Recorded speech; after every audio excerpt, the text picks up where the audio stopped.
Hello guys, welcome to yet another video.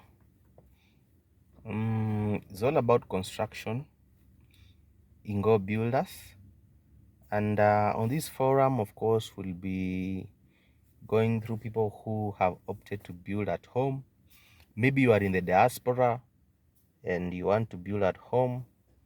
Yeah, we can be able to you can be able to use us just to make sure that your project is going on well while you're away, because in such construction matters, one thing I've learned is trust.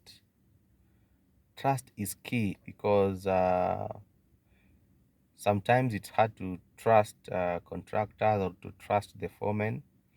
But I'm telling you, in construction industry, you need somebody you can really trust, because whatever you are spending is quite a lot of money, and so you really have to have somebody who is going to be accountable to your money. That is why we are making these videos to you, so that we can help you go through that process. And don't fear, you are in the diaspora and you want to build. Don't fear, trust someone. Or maybe you are in somewhere in Nairobi, Mombasa, or wherever, and you want to build your beautiful home in shags. So you're not supposed to fear, because sometimes people fear, then at the end of the day you find hakuna kitu, or there is nothing you have actually done at home. So do not fear, we can help you walk through that journey. And so today I just want to talk about few things, the common mistakes that we normally do when we want to start building. I've really seen we do make so many mistakes. Number one mistake that we normally do is, you find you are sending money to your foreman to go and buy you the materials. That is a that is something that you cannot do, because I'm telling you what I've seen on the ground. Things are different, because when you are sending that money, you'll find if you've sent the money for 100 bags of cement, be rest assured that you are going to find whatever is going to be bought is around 70 pieces. 30, that one imeenda kwa mfuko ya mtu. So that is why the best thing is to identify somebody you can trust and somebody who can be accountable to your money, so that if you've sent money for 100, you know that those 100 bags of cement ndio zitabaiwa. You see, so you only agree with whoever is anakusimamia mjengo, or whoever is managing or supervising your construction. You just pay them to do the right thing, the supervision thing. So the best thing to do is make sure you buy your own material. If you can come ukombali, if you can even find time and just come buy your own materials. Muaga, you come and buy the blocks, come and buy the cement yourself. Okay, cement sometimes it's not good to buy early, because if it is ikikaa sana, or it is it can spoil. So the best thing is that if you are ready and you want to start construction, there is when now you can buy cement. So sometimes people do, you have an agreement with the hardware, you send the money, then now once that has been done, ukianza kujenga, when you start building, cement unaitisha to cement, it goes to your construction site. So also, if you want that, we can link you to some hardwares that you'll just be sending your money. Wewe mwenyewe unasema I want these things to go to my site, then that is the best way you can do it, instead of sending money to an individual person. So I find so many people do that mistake, which is not good. So, and the best thing of you coming to buy the materials is, one, quality. Like for example, cement, not cement, for example, sand. If you are away, I'm sure I'm 100% sure the sand that will be brought on your site will be very sand that it has not passed the construction quality. That is why after some time you'll find your house cracking. But when you are around, you'll be able to know and to see the kind of sand that has been brought to your site. You see, so failure to that will be a complete disaster.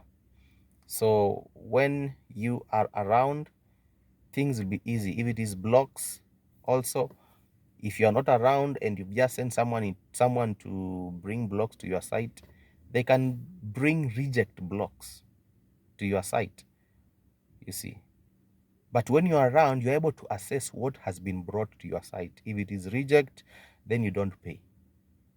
So that is very, very important. Then the initial stages of a construction, the foundation, and all that. The best thing is you be around. Or if you're not around, just the way I'm saying, trust somebody. Put your trust to somebody that atakufanyia hiyo shughuli, somebody who will supervise your whole construction process, but don't leave everything to your foreman. They will mess you, because in this journey, one thing I've realized is that there is no foreman or fundi who is genuine. In one way or another, okay, there are those that are not too bad, but they will still have some unless you have really worked with them and you trust them. Yeah, I wouldn't say that hakuna mtu trustworthy. They are there, but yeah, it is just also good to be there and also to trust maybe a company or somebody, they would also want, because if you have trusted somebody, then I'll want, once we have done your project, I'll want you to refer to another person who has done that project, who would want the project to be done. So I will do a good job to make sure that you also refer me. So meaning, I will want you to get disappointed, but to get the best out of the best. So please make sure when you're buying the construction materials, be there, and see what has been brought to your site, or contract somebody who will be like your eyes to see what is happening at your construction site. And so what is the best way of you starting to construction? I see there are many people, like in the rural areas, they don't start with they just start. But I came to realize that planning is very important. Planning is very important. Anything that you are doing, you have to plan. For example, if I want to build a 3-bedroomed house, most of us in the rural areas will maybe a permanent house will just start. You contract a fundi, then they start there and there. That is a very wrong way to do it. The best way is get a plan. Go to an architecture who will do your sketches, their drawing, and all that. Yeah, you'll spend some money, but I'm telling you, it is worth it. You'll spend 15K, 20K to get that drawing, the bill of quantities, and all that. But it is very important, because a plan will tell you exactly how your house is going to look like, how the drainage system is going to be, and of course, in counties like right now, it has to be approved. Your plan has to be approved, or if not, if you don't do that, you'll pay a hefty penalty. So it is very important. Have a plan, take it to the planning department in your county, so that they approve that plan, work stamps, the health stamps, and all that, so that when you are starting construction, and maybe these guys for planning and construction have come, you're not at loggerheads with the county government. And of course, that is good, because you're also building your county, because you're paying the taxes, the ushuru, and all that, and you are building your county through that. So don't go shortcuts, because at the end of the day, these shortcuts will really haunt you and they'll hurt you big. So start with a plan, and if possible, have an engineer or an architecture who will be able to guide you on the do's and the don'ts. Because I find many people wakianza, they don't start with the foundation. You just start, you do do the sketch, you do the nini, then you just start straight away kwa kupandisha wall. That is a very wrong way of starting, because that means your house will not be strong. In case of any shakeups, then your house can collapse. But when you have a foundation, the foundation will make sure that your walls are intact and everything is intact. So the best practices is do the foundation, a very good foundation, strong foundation. Then start the walling process. Then you go in stages. Go in stages. Even if you don't have money, then you can say, okay, stage one, let me just do a good foundation. It is expensive, it is costly, but it is worth it. Then you say stage two, let me do the walling up to the lintel. From there, the wall plate, you see, then you then you stop there. Then from there, you can say, now after the wall plate, let me do the roofing. You finish the roofing, then you do the windows and the doors. Then the you go to the plumbing and yeah, you go to plumbing and electricity and electric piping and all that. Then you go to finishes and all that.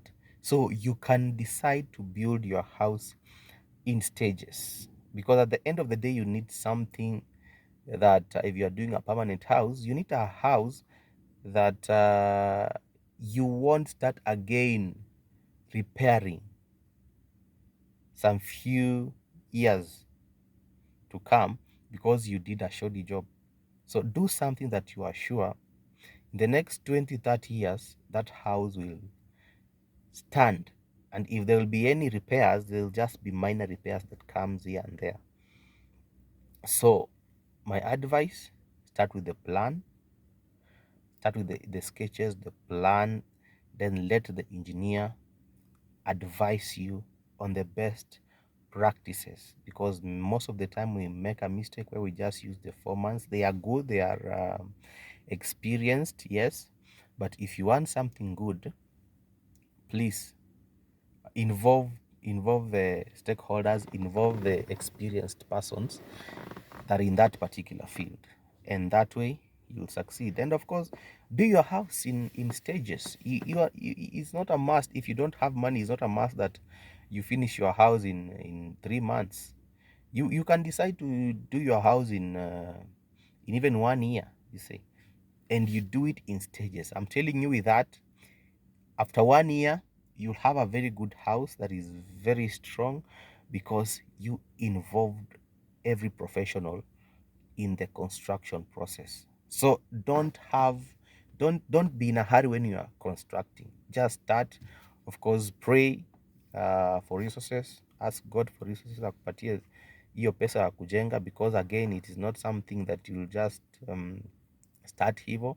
But of course, anything that you have to start somewhere. If it is buying land, you start you can buy land, then you wait for some time.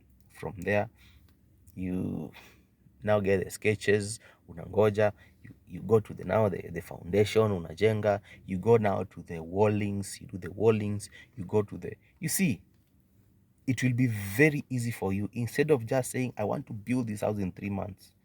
Unless you have saved good amount of money and you just want to, you start and finish at the shortest time possible. But in as much as you have money, also quality is important. So the best is to go slowly and get a quality house that is strong, instead of going fast and maybe getting a substandard thing that would have been better if you just constructed slowly but sure. So thank you, guys. So in case of anything, you can comment in the comment section. Tell us how your building journey has been, how you started, how many years or how many months you constructed your house, and now you are happy that you made that decision. And of course, if you are there and also you went the shortcut way, and maybe you have succeeded and you used the best fund, you can also comment and tell us how your building journey has been. So subscribe, like, comment so that you get more and more videos like this. Thank you.